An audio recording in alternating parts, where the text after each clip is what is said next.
Hi అండి, అందరికీ నమస్కారం. Welcome back to my channel. ఈ వీడియోలో ఇప్పుడే అందిన వార్త, రాష్ట్ర వ్యాప్తంగా కరెంటు ఛార్జీలు తగ్గింపు. పూర్తి వివరాలను అయితే ఈ వీడియోలో తెలుసుకుందాము. వీడియోని ఎక్కడే స్కిప్ చేయకుండా ఎండ్ వరకు చూడండి, అప్పుడే పూర్తి ఇన్ఫర్మేషన్ అర్థమవుతుంది.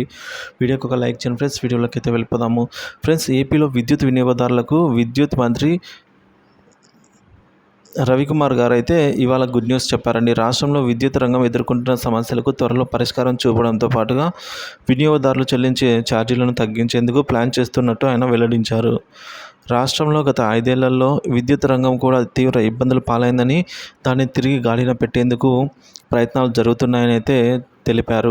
రాష్ట్రంలో గత వైసీపీ పాలనలో కొత్త విద్యుత్ ఉత్పత్తి జరగకపోవడం వల్ల ఛార్జీలు భారీగా పెంచాల్సి వచ్చిందన్నారు. కానీ కూటమి ప్రభుత్వంలో విద్యుత్ ఉత్పత్తి పెంచేందుకు ప్రయత్నిస్తున్నట్లు తెలిపారు. దీనివల్ల విద్యుత్ ఛార్జీలు తగ్గుతాయన్నారు.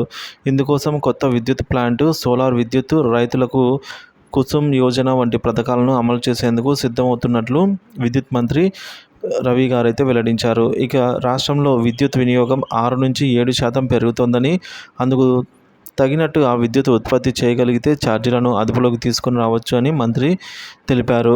ఈ దిశగా ప్రభుత్వం అడుగులు వేస్తుందని అయితే తిరుపతిలో మంత్రి వెల్లడించారు.